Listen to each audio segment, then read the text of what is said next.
Let me ask you a question. Are you a professional marketer, or at least on your way to becoming a professional marketer? I know that's a big question. It's a loaded question. Here's the thing. I'm going to be introducing a software today that I'm not going to sell you on. I'm not going to tell you why you would want it. Let me put it that way. Software I'm talking about is a URL scraper, a Google URL scraper, to where basically you put in keywords and it goes to Google, it searches for those keywords, and it just pulls in massive amounts of URLs for you based on the keywords that you put in. Now, the reason I started the video the way that I did is because I'm not in a position to tell you why you would need or want a software like this. So if the idea of a URL scraper is foreign to you, you can't understand why you might need that, that's fine. Close the video. I mean, close the page, go on about your daily business. There's nothing for you here. On the other hand, if you're a professional video marketer or a professional marketer at all, then the odds are extremely high that you've run into situations to where you needed a bunch of URLs, but had no decent way to get them. I ran into that situation, and I did just like everybody else. I went out, searched Google to try to find one, and the ones that I found were garbage. I bought, I don't know, I'm going to say a dozen-ish of them. I don't know. I didn't really keep count. But I bought several of these things. They're all junk. They didn't work, or they didn't work right? So I went ahead and built one, and I built one that does work right. I built one that I could use, one that I needed. And just so you know, this is my 21st year, or I'm inside my 21st year of being a full-time professional internet marketer, right? So I know what tools that I need. Okay, so I built this thing. It rocks, and I have a tutorial basically that I'm going to show you as soon as I get my ugly mug off this screen. The whole point of me being here was basically just to let you know this is not going to be a product for everyone. This is a specialized product, and more advanced marketers run into a need for this product. Less advanced marketers probably do not. So I'm going to go ahead and get out of the way. I'm just rambling at this point. I'm going to get out of the way, let you watch that tutorial. Do your thing. So here you are. You've got your URL scraper open, and you're ready to start getting those URLs. First thing you want to do is come over here to Tools and click on this Set Delay to Prevent Google Ban. Now, here's the thing. So many people believe that Google banned based on your IP. That's incorrect. It's absolutely incorrect.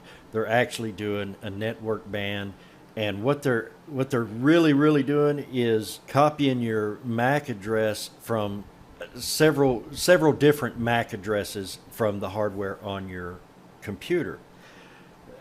Nobody can know what it is they're getting, how many they're getting, what they're doing. There's no getting around it unless you're really super advanced black hat, and then you could probably get around it. But I'm not even that advanced in black hat practices.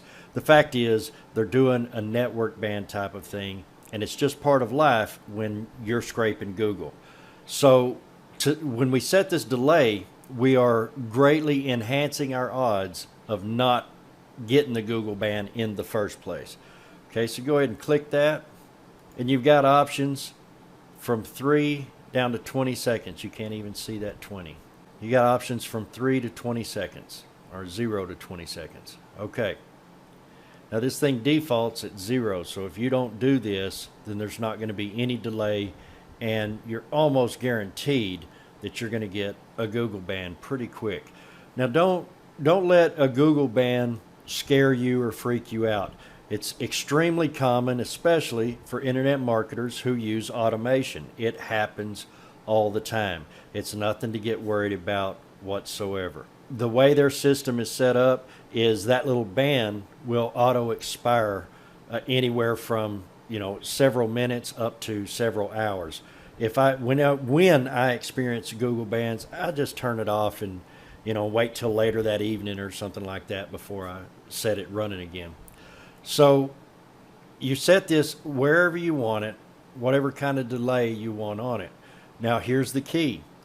The bigger the delay that you put means the less likely you are to get hit with a Google ban.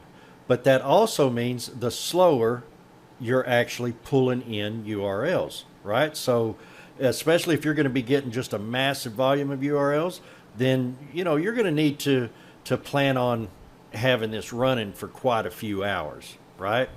So anyways, normally for me, what I've been doing is I set mine on 20. That's a 20-second delay between searches, and I never get any bans using this software. But for right now, just to show you, I'm going to go ahead and just set this delay on 0. And wherever you set it, you just set it and then close it, and it's already set. The software knows what to do. Now you need to put proxies in here. These have to be Google safe proxies. You can't just get any old random proxies because most proxies don't work on Google. So you get your Google safe proxies and you just paste them in here.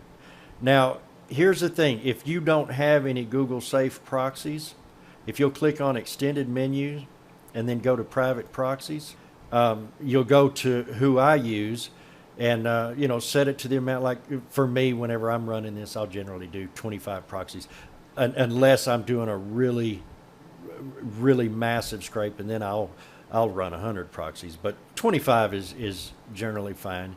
And you want to do this drop down. You want to go from general browsing to Google, right? And then you can do your test now, whatever, it doesn't matter.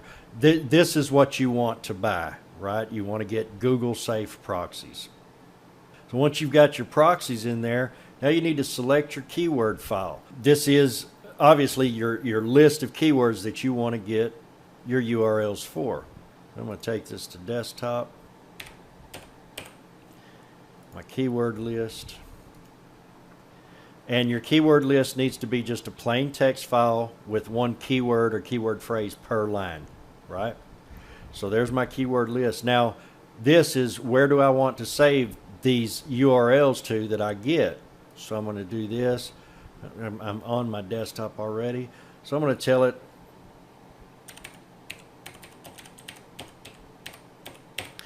I'm giving it a name. In my case, I named it URL results. And then you got to make sure and put in that .txt. So you're telling it that this is a text file. Then you hit save. There you go. Now your results. This is pretty self-explanatory. How many results do you want per search? You can go from 10 up to 100. I'm just going to set this at 40. Then you click the run. You want to make sure that you see this thing going, right? That's telling you that it started. And when you very first run it, it's going to spend about a minute-ish. It's going to check your registration, make sure that you have the latest and greatest version. Because whenever I upgrade the software and I update the software, it would give you an alert and say, hey, there's another version available for you. So once it does that, then it's going to start pulling. It's going to give you some information right here. Now right now it's telling us that it's processing keyword 1, that it grabbed 39 URLs and added them, and your total is 39 URLs. Now these numbers are going to get a little confusing for you, but what's happening is that each time it goes through a keyword and pulls the URLs, whenever it's saving into that text file, it's also removing duplicates. Okay, so the fact is, so your keywords, because they're most likely very tightly related keywords, there's going to be people that's ranking the same URL across multiple keywords. So it's going to pull that, it's going to say, okay, I pulled 40 URLs and added it. But now your total number is not going to necessarily match up with what you think it should be here. But again, that's because it's removing those duplicate URLs for you so that your file is nice and clean by the time you stop it. Now, let me go ahead and I'm going to talk about Google bans again.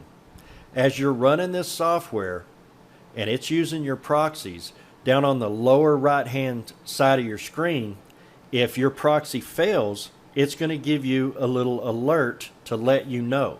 And there's two type of failures. Either it's the proxy is just dead, okay, and if the proxy, a dead proxy means it can't navigate to the page to even do a search.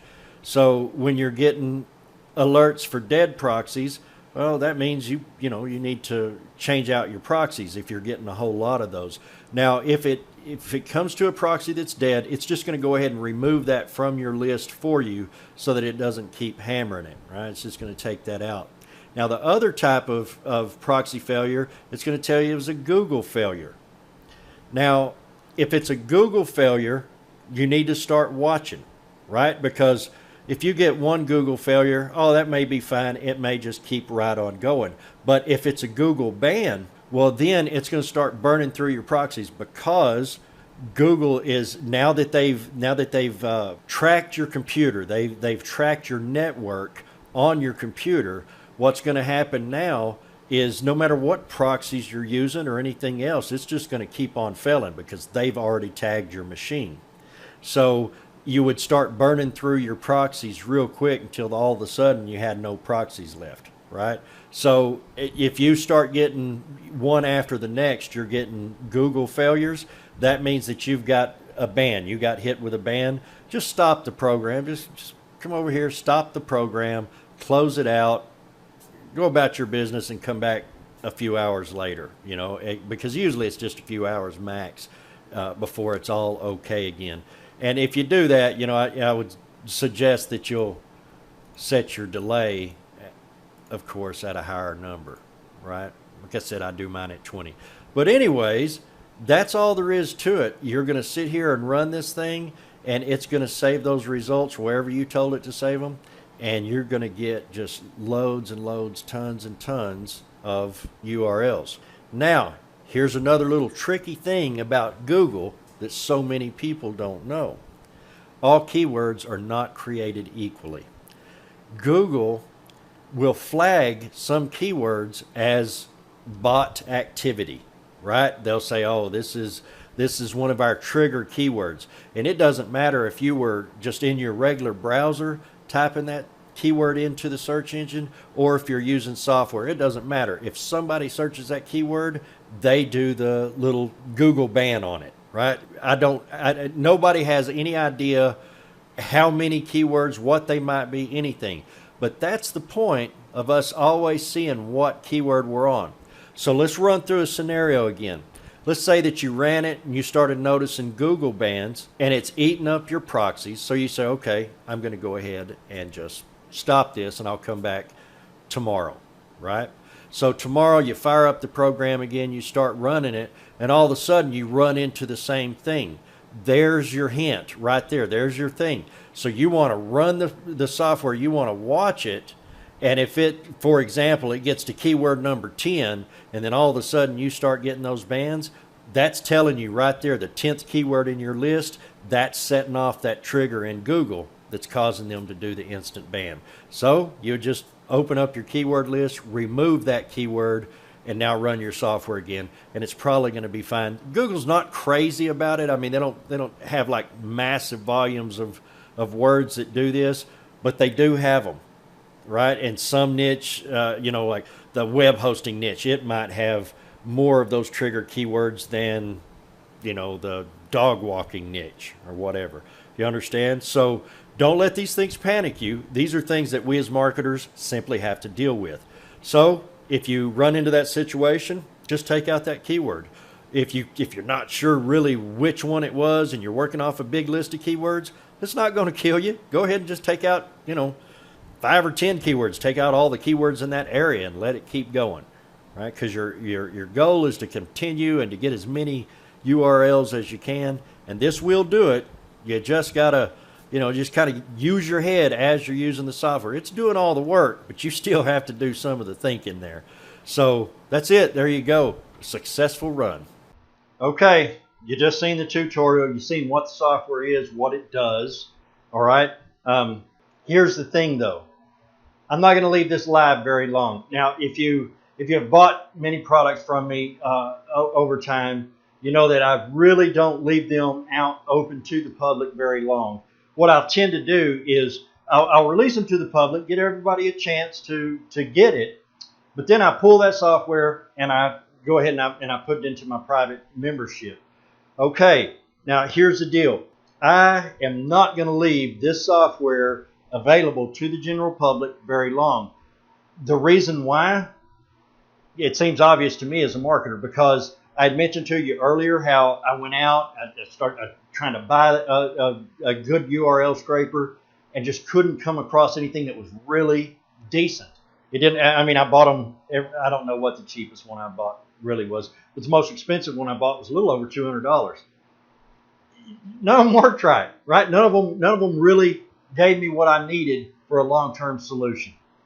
That's why I built mine, and that is why I'm only going to leave this online for the general public for a very short period of time. I'm talking about a week, 2 tops. Right? Then I'm taking it down, and it's going to be straight into my membership, because on that, I'm not even going to talk to you about that. There's just some crazy, amazing software in there. I'm not going to get into that. My point is this. Right now, when you look below this video and you look at the price, that's it. That's the cheapest you will ever get this software for. This is a beast. I say if you're serious about your internet marketing career, you're moving forward, you're in there, yeah, I mean, odds are pretty high you need this. Okay, I'll catch you later.